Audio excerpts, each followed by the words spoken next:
Hey everybody. Hello. It's been a while.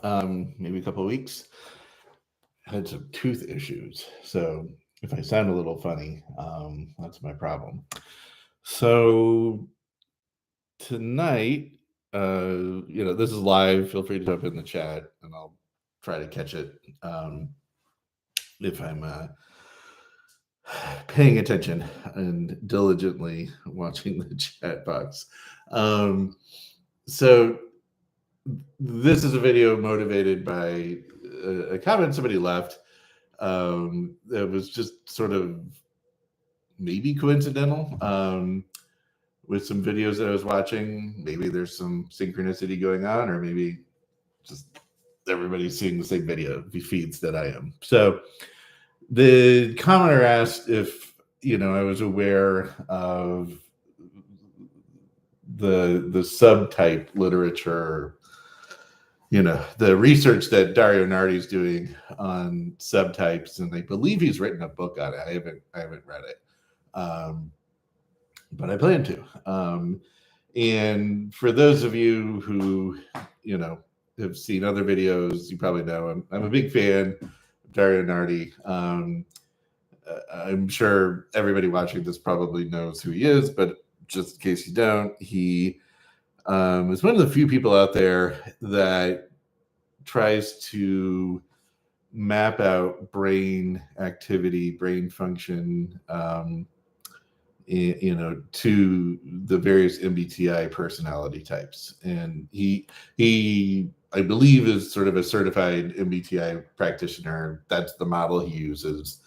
And so, to the extent we're talking about his framework, just keep in mind we're talking about MBTI and all the caveats that brings when it comes to cognitive functions and terminology and all that kind of stuff. So, but there's been a series of videos on Joyce Ming's channel, who's a pretty popular YouTuber out there. Another good channel on MBTI stuff, personality stuff, and she's been interviewing him on his work with the subtypes. And so I've sort of coincidentally been watching those, and as they've been coming out, and then somebody left a comment asking, if I had heard of it, or what I thought about it, that kind of thing. So here we go. So I'm going to come back to Nardi's work. Like I said, I haven't read the book. I haven't read any of the papers. Everything that I'm getting is just from the interviews and YouTube stuff that I've seen. So take that for what it's worth. And so I'm probably going to get more things wrong than I'd like. But my general take is, he definitely. He knows what he's doing. He's been doing this forever.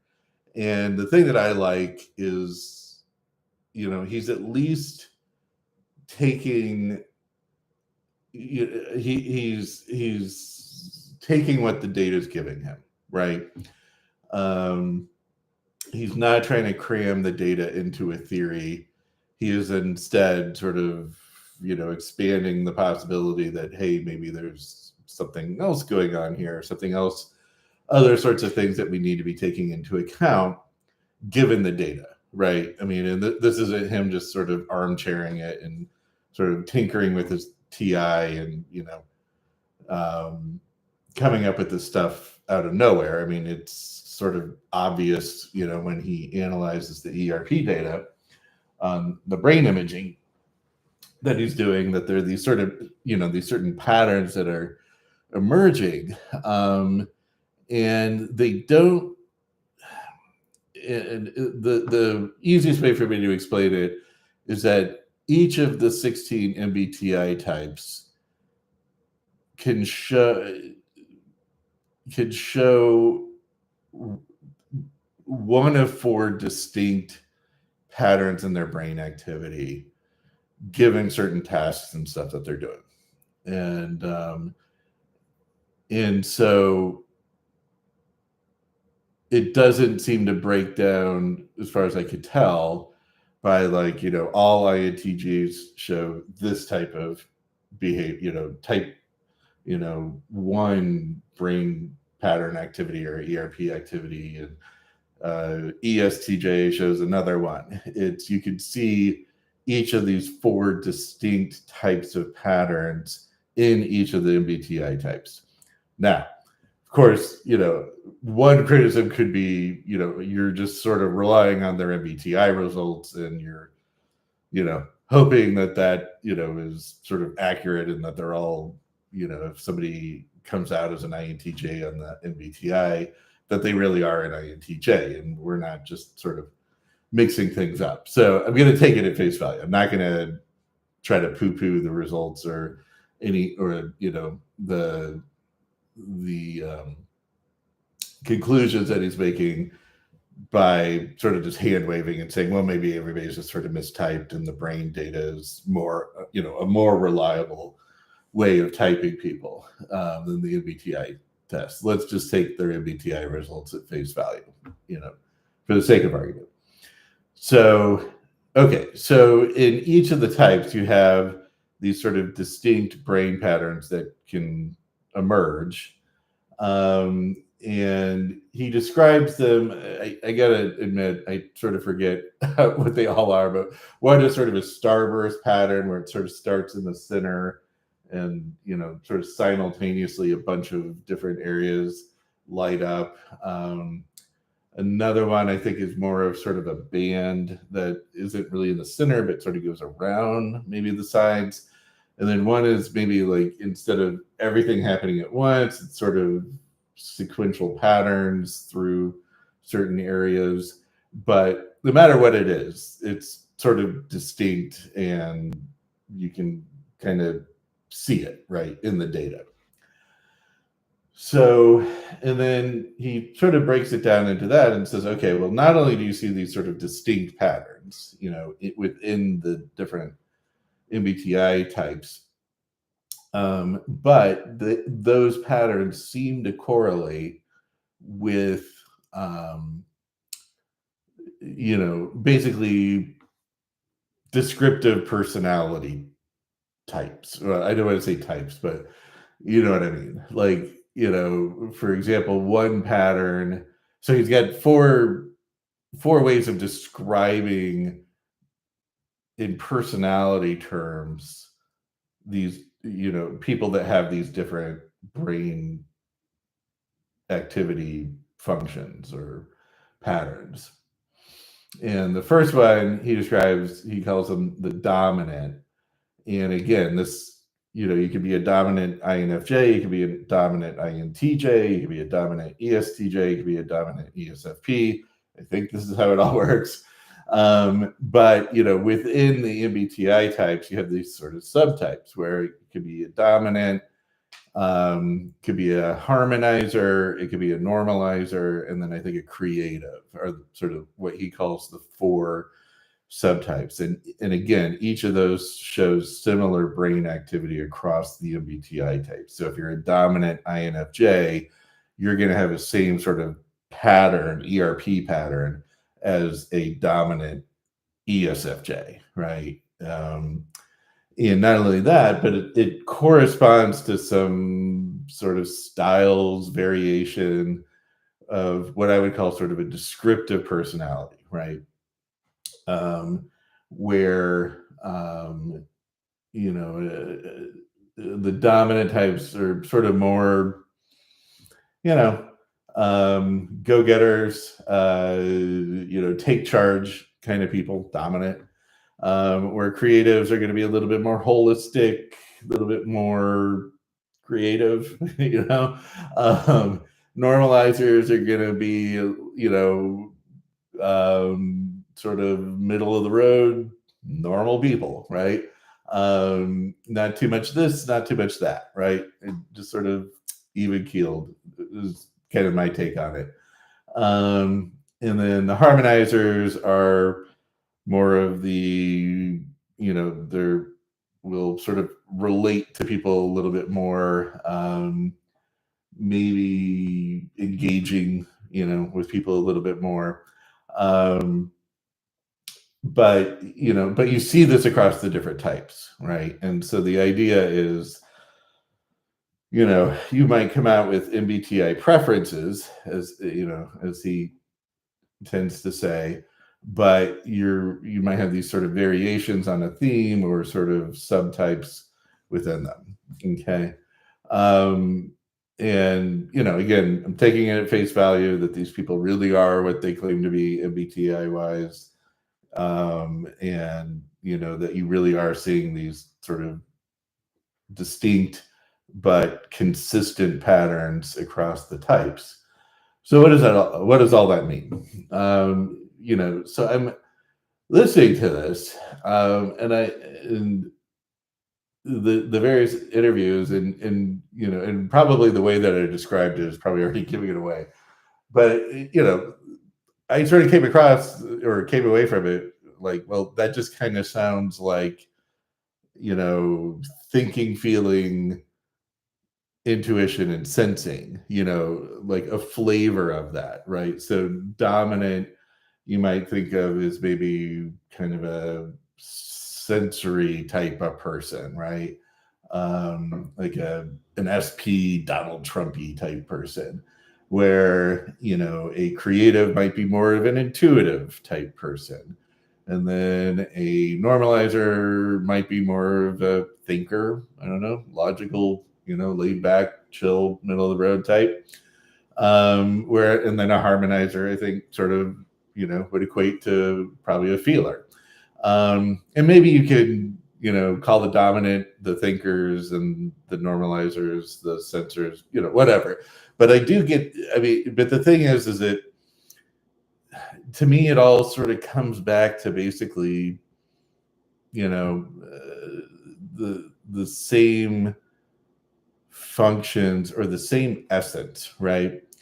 And so, assuming you have these subtypes within the various MBTI types, if somebody is an INTJ creative, does that just mean that they're just kind of supercharged on their intuition, like even more so than your average INTJ, right? Or the other INTJs? Or if a INTJ comes out as a harmonizer, are they a little bit more supercharged on their feeling, and their feeling function, that kind of thing, right? So, I mean, are we really looking at subtypes, or are we just sort of noticing that within the types, certain functions might be a little bit more supercharged when compared to other people within their MBTI type, but a different subtype, right? Um, and he also describes it as sort of a yin yang, where that's his terminology, where some of the subtypes are more analytical, logical. I think of it as left brained types of people. Now, it doesn't necessarily mean that their ERP data is showing left brain activity or anything, but it's just sort of common terminology that we tend to use, left brain versus right brain type people. So not trying to make any sort of actual data claims there. Okay, so some people are a little bit more logical, analytical, and I think he refers to them as the Yangs. I could be getting this backwards. And then other people are more sort of holistic, look at the Gestalt, kind of right brain type of people, go with the flow a little bit more. And, and he would refer to them as sort of the yen type, right? The point being that, yeah, we have, these 16 types, or these, 16 preferences, however you want to think about it. But within them, there's sort of this universe of other ways of describing them, or ways that they come across, right? Okay, so thoughts on that. I mean, number one, it does kind of again, sort of fall into, you got sort of thinking subtypes, feeling subtypes, intuition subtypes, and sensor subtypes. Now, maybe this is just my NI that's just trying to lump everything together and, sort of come up with a cohesive essence. And I'm going to get back to that in a second. But that's just sort of the feel that I get, right? And I think of it, and you go back to, ancient Greece, right? Or even before the Greeks, you had, the zodiac, and earth signs and air signs and wind, earth signs, air signs, water signs, fire signs. You can roughly equate that to thinking, feeling, sensing, intuition, or however you want to sort of break it out. Then you get the Greeks with like the humoric, phlegmatic, sanguine, choleric, melancholy, those, the four temperaments there. There was all like, your bodily fluids. And if you had too much, blood in your system, you're sanguine and, sort of fiery and that type of person. But again, you can roughly equivalent, equate it to thinking, feeling, sensing, intuition, right? Now, it might have to sort of play with what you think of as thinking and what you think of as feeling, but they kind of, are in the same ballpark, right? It's sort of a, strange attractor, right? The concept is just sort of, gets attracted to this sort of core essence, no matter how you dice it up. And if you actually go to the Wikipedia page, I found this interesting, and just put in 4 temperaments on Wikipedia. And there's this whole chart that I find interesting. Now, there's a lot of mistakes in it that I saw when it comes to the MBTI and Kiersey stuff. But that, that being said, there's like I don't know, just several entries that are all basically different types of frameworks, personality, temperament frameworks, from Kiersey to MBTI to the DISC model to, Linda Behrens' stuff, other stuff that I've never heard of. But it just kind of seems like every, 4 or 5 years or so, somebody comes out with sort of a new model, but it's always just kind of 4 types, 4 temperaments, 4 categories to sort of put people in. And they all kind of get to the same thing, right? And, the heavy TI users might be able to parse out some, meaningful distinctions between them. But, those of us who are, the NI DOMs, and we just want to find, sort of a core essence, all these meanings are going to sort of gravitate to, one of 4 types of things, which is basically thinking, feeling, intuition, and sensing, right? And or if you want to think of it maybe in Kiersey terms, SJs, SPs, NTs, and NFs, right? Then that's kind of another way of basically saying the same thing. And I get it. There, there's different function ordering and all that, but in my mind, I think of it as basically there's 4 rooms, in the universe, and we keep going into these different rooms, and they have, sort of different particulars in them, like, different wallpaper, different floor, different curtains, different kinds of lamps, that kind of thing. But it's the same room, right? And then like all of that sort of disappears and you realize you're in the same room. But you could go into one of the 4 rooms, right? And so there are 4 distinct rooms, and every time you go into one of the rooms, you might notice something different about it that seems different than the last time you were in that room, right?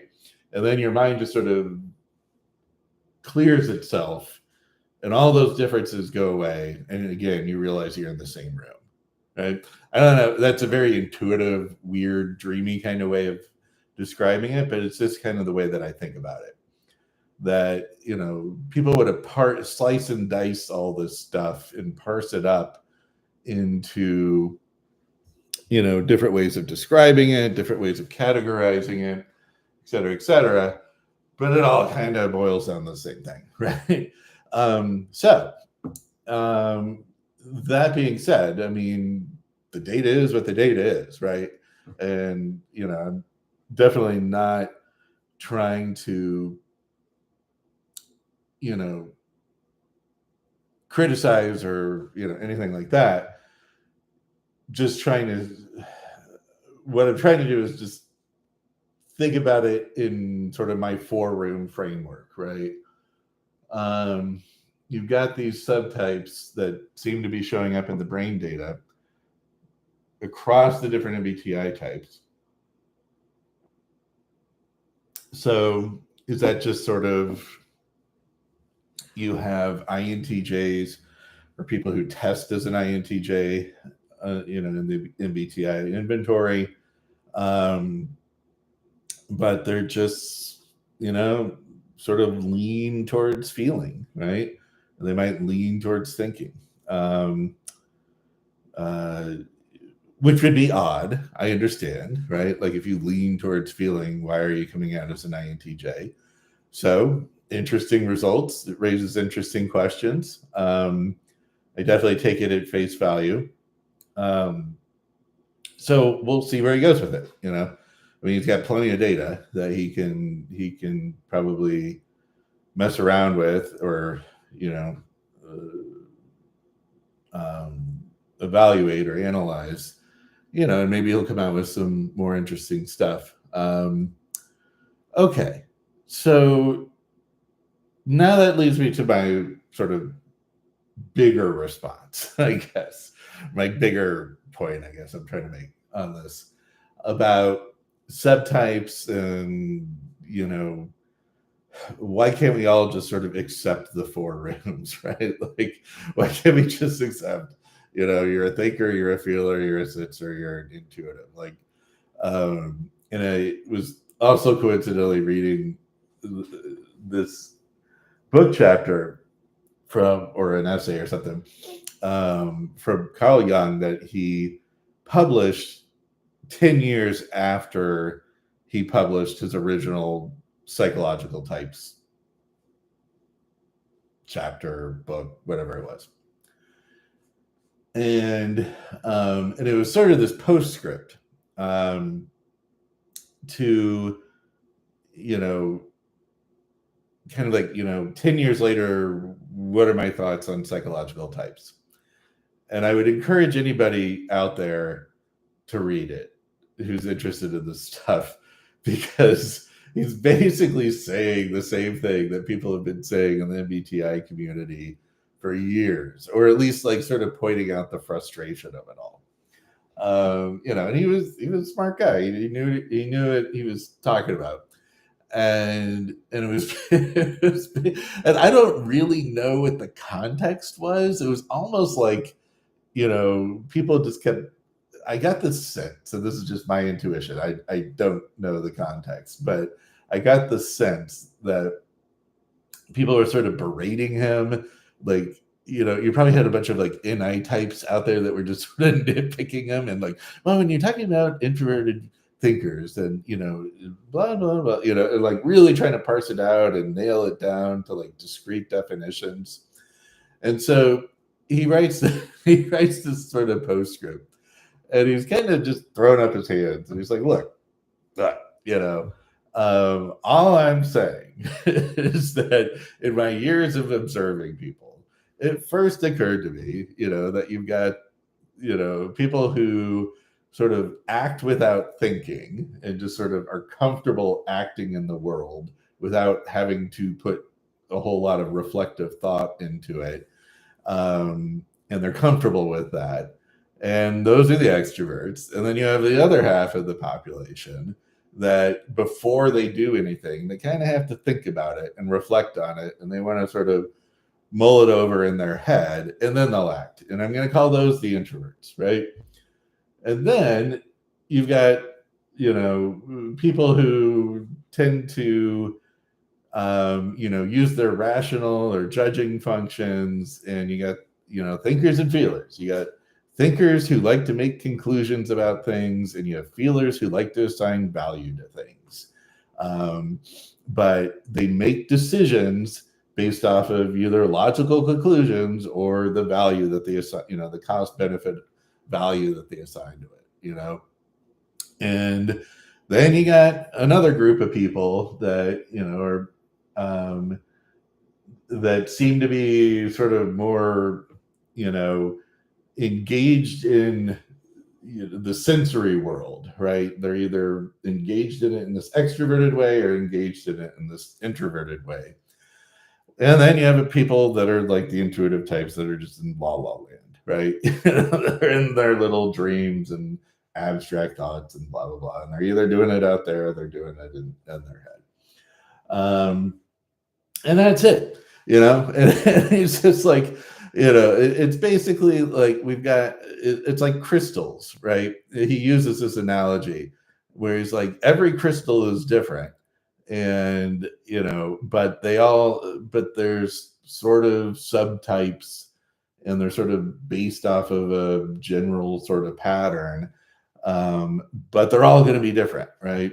And I can't account for all the differences, right? I'm just giving you a general framework. There seem to be, there's thinkers, feelers, sensors, and intuitives, and he didn't get into all, I mean, of course he wasn't into the function stacks and all that kind of stuff. I mean, and he even says in it that if you're extroverted, you're always you're extroverted in everything. And I don't know what he meant by that, but so he didn't really get into the different function stack and all that kind of stuff, because that wasn't his thing. I mean, this was just like a field guide, like I always say, for other psychoanalysts, that hey, if you're dealing with one of these thinking types, they're probably going to have some sort of issue with feeling or something, because it's boiling in their unconscious and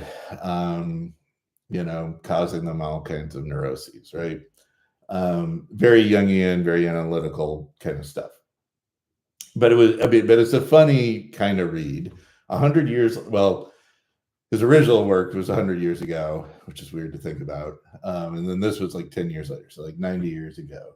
He's talking about the same thing we're talking about. Like, look, I don't know. Like, there's sort of this rough sketch, and it's sort of like, what I mean, right?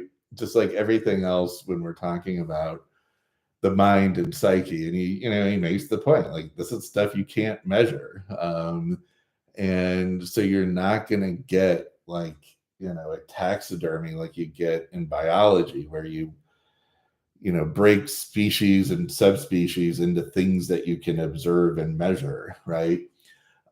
You can't observe and measure this stuff in the same way. Now, you can do brain imaging, you can do the stuff that Nardu's doing, and that's perhaps a step in the right direction. But ultimately, we don't know what's going on in their mind, right? We just know what we're measuring from their brain. I'd like to think there's some sort of connection there, but we gotta, I guess, take it one step at a time. Okay. And so then my other, and I've raised this in other videos before, but they were a while ago. But in the scientific world, or in the research world, there's people that are known as lumpers and people that are known as splitters, right? The lumpers want to sort of take concepts, ideas, and sort of find like a core principle that's sort of underlying things that are sort of thought as distinct, but it turns out that they're actually connected in some weird principle, right? in trying to lump them together, like trying to find like a universal theory of, all four forces or whatever. And then there's the splitters who like to notice differences in things and and say, okay, yeah, they're all INTJs, but there's these, distinct differences between the INTJs.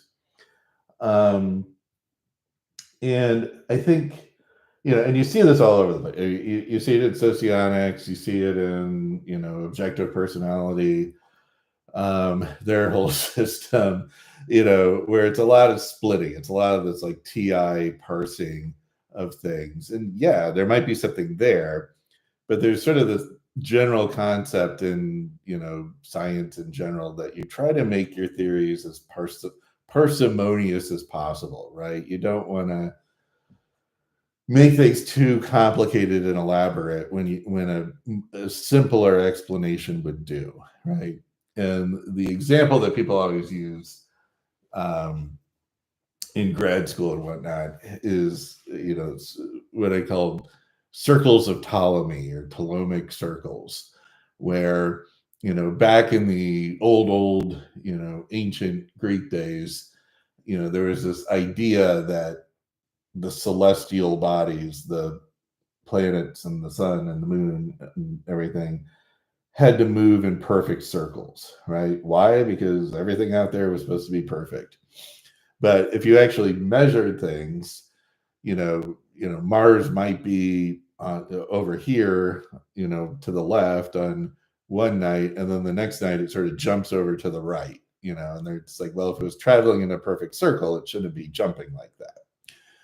And so Ptolemy comes along and he's like, oh, well, what's really going on is there's like the big circle that they're traveling in, and then there's a bunch of little circles that they're traveling in. And, and if you sort of do the math and do the geometry, it'll match up to what we're seeing in the data, right? Just a bunch of little circles. And then if there's some other sort of weird retrograde thing going on with the planet, you just add more circles, right? And that explains it. And so that way they could keep their concept that everything is moving in a perfect circle. It just so happens that they're all, they're these little subcircles. But of course, years later, everybody finally realizes, oh, they're not moving in circles. They're moving in elliptical orbits. And so, that's why Mars might be, over to the left on one night and then sort of jumps over to the right, because, if you think of it not as a perfect circle, but as elliptical, it all maps out, right? So simpler theory, more parsimonious. It explains the data better without having to have a bunch of these circles, okay? So when I see people, and again, I'm not really trying to criticize Nardi on this because he's just going where the data is taking him. But, when I see people try to argue for subtypes, I think where it's coming from is, you have people who it's too much of a reliance on type descriptions, like, describing types in words or like, this is their personality in sort of descriptive narrative terms, as opposed to just looking at what the cognitive functions are. But I'll get into that in a second. And so let's take somebody who, might come out as ESFJ, right? So they got lead FE. And then, the typical sort of narrative type description of an ESFJ would be, they're, personable. They like to create harmony. They're the life of the party, that kind of thing. Gregarious, maybe bubbly, but you sort of have a type description in your head of what ESFJs are like. And then you come across somebody who types out as, takes the MBTI or whatever and comes out as an ESFJ. And you're like, well, you don't seem like, my type description, my narrative of an ESFJ. So what's going on here? Either you mistyped, or maybe there's some subtypes going on, right? Like maybe some people are a little bit more bubbly and gregarious, and other ESFJs are a little bit more, I don't know, assertive or dominant, or however you want to think about it. And again, that's because you're sort of thinking of the psychological type in personality descriptive terms, right? And so the subtypes, in my mind, are sort of these sort of circles of Ptolemy, like trying to get the narrative to description to fit in to your category or your concept of what it means to be an ESFJ. And let me give you an example that might drive home the point. So, back when I was in college and grad school, the person that I met at the time has by far the strongest, most adept FE that I've ever come across. And he was the head coach of the basketball team at the university that I went to. And he is a very big time head coach. He has since moved on to a very big time program and has won at least one title and maybe two. I'm not going to mention who he is just for sake of privacy, to respect his privacy, but he was like the strongest FE I've ever encountered in my life. And it turns out when he was coaching at the school I was at, he liked to go to this bar restaurant that a bunch of my friends worked at that I hung out at all the time. And he liked the food and the people and whatnot. And he'd come in with his staff, and they would just sit, have their pizza. He'd have 2 Coors Lights. That was it. But he was like the most personable person you'll ever meet, right? And when somebody has really strong FE, the way that I always think of that, describe them, is like when you're talking to them, you literally feel like you're the only person in the room. Like you are the most important person to them when they're talking to you, because they have such a strength in FE engagement that, like, and especially if you have FE as well, is sort of your front stack. There's this FE weird engagement bond that goes on. And I mean, and he just had it with everybody. I mean, he was like, the closest I could describe him was like Brad Pitt or something, that just instantaneously just would engage with anybody.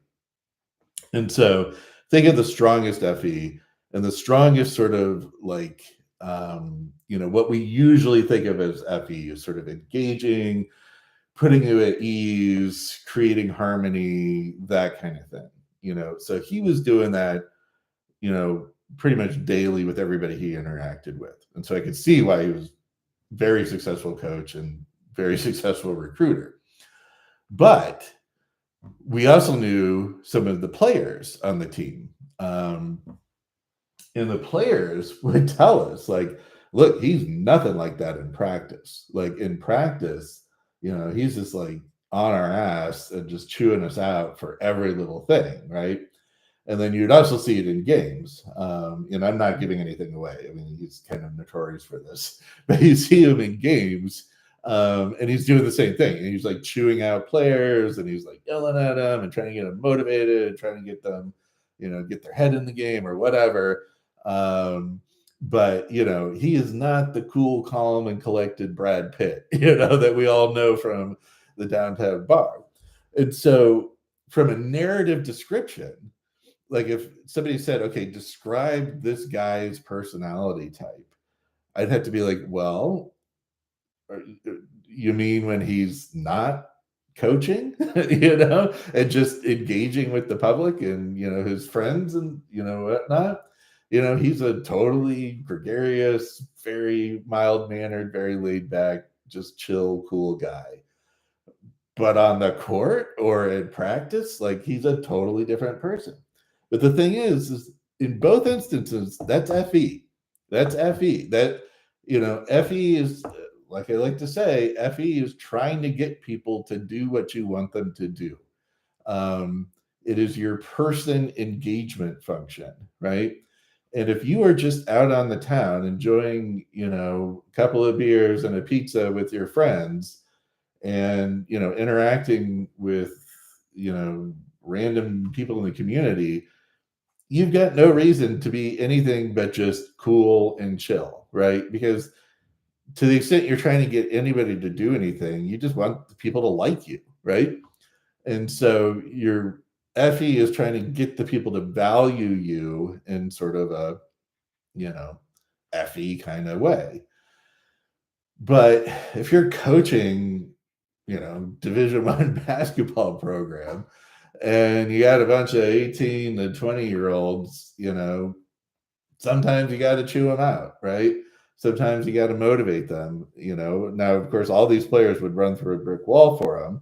I mean, he wasn't like abusive as far as I know or crazy, but he was motivating, and that was his way of motivating. That was his FE coming out, in that particular context, right? And so, point being that if I mean, if you had sort of two of these guys, you might say, hey, they're different types, right? But this is the same guy, but just in two different contexts. Or not two different types, but two different subtypes of ESFJ, right? You got maybe some ESFJs who lead by, they want to be everybody's friend. They want everybody to like them. And then you might have other ESFJs that want everybody to respect them, right? But that's how they motivate people, by, having people respect them as opposed to like them, that classic kind of thing. But both ESFJs, right? And so you start getting these narrative subtypes because in our mind, we're observing these people who seem to be acting completely different, given the context. And so we come up with these narrative descriptions, but I think and again, that's sort of creating these little circles of Ptolemy, right?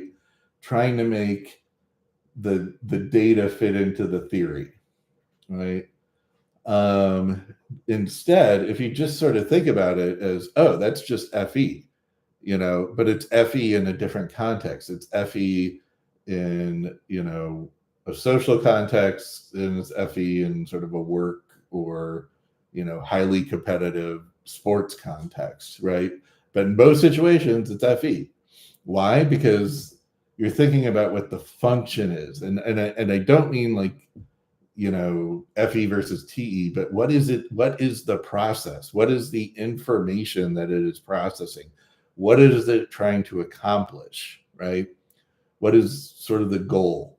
And if you think of FE as a social engagement function, then you don't have to come up with a bunch of subtypes that are based off of different narrative descriptions. You can just say, oh, they're using their FE in this way, in this context, and their FE that way, in that context, right?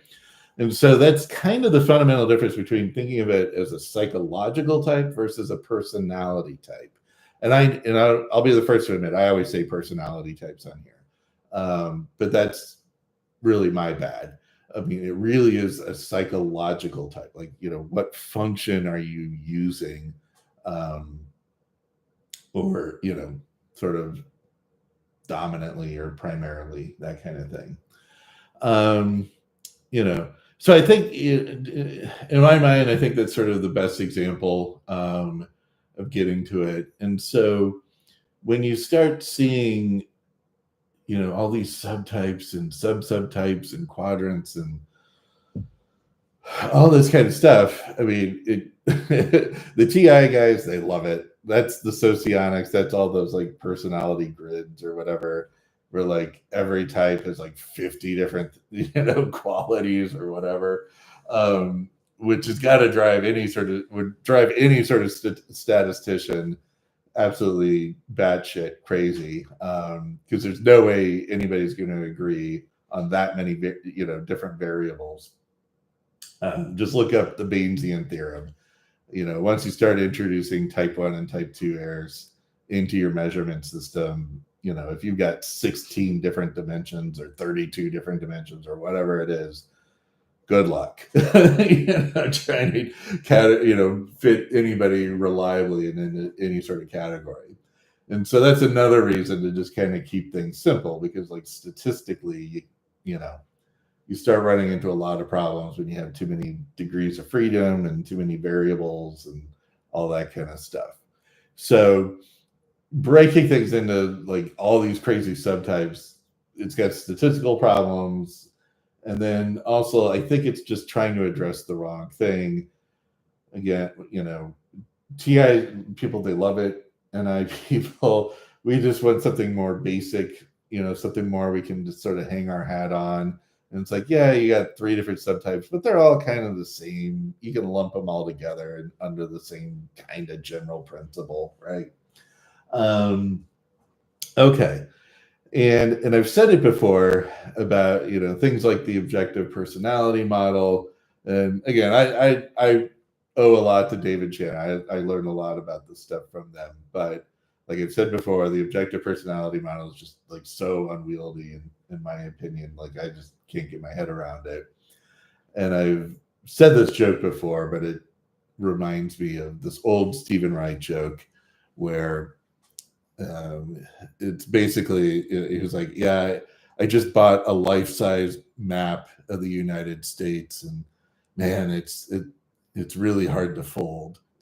But point being, that there's a reason that we condense things down, into maps or smaller scales or into discrete categories. But if you're trying, if you've got something that's got 512 different types, you might as well just have everybody have their own type, right? At that point. Because, how is anybody going to reliably use 512 different types? I mean, who could possibly go around and say, oh, that's a 134 right there. And I know they have their own little nomenclature and everything, but still, I mean, and how do you, I mean, other than just sort of being the loudest person in the room and berating people into agreeing with you, how do you convince anybody that person is a 134 versus a 425, right? I don't know. Right? It might be fun. It's a fun little TI sharpening the blades kind of exercise, but ultimately, all their subtypes and everything really could be just, again, boiled down to thinking, feeling, sensing, intuition. Why? Because that's all our brain does, other than just sort of keep our lungs and our heart going and tell us when we're hungry, that kind of stuff. But when it comes to like cognition, consciousness, that kind of stuff, thinking, feeling, intuition, sensing, everything can boil down to that. And to the extent people want to subtype and slice and dice things into various different divisions, I mean, are they really doing anything, that gives you any more predictive value or descriptive value, more than just thinking of it as thinking, feeling, intuition, or sensing, and then introverted versus extroverted, right? And again, if you think of it more of, what is your brain doing? Or what is your mind doing? What type of information is it using, and what is it doing with it? Then you don't need to worry about these narrative descriptions. You could just say, oh yeah, that person's using FE, or that person's using TI, or that person's using TE.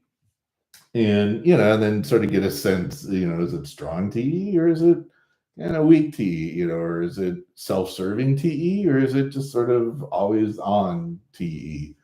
That kind of thing.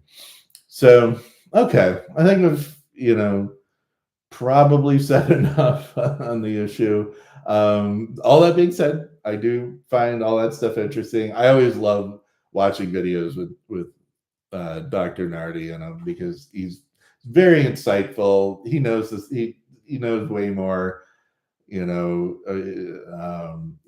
What's to say? He's forgotten more than I'll ever know. So I certainly recommend checking it out. It's always a fun watch. But again, my takeaway was it's like, well, it kind of seems like thinking, feeling, intuition, and sensing, but we'll see. We'll see where the data takes them. All right. Feel free to leave your responses in the comments. I always look forward to those.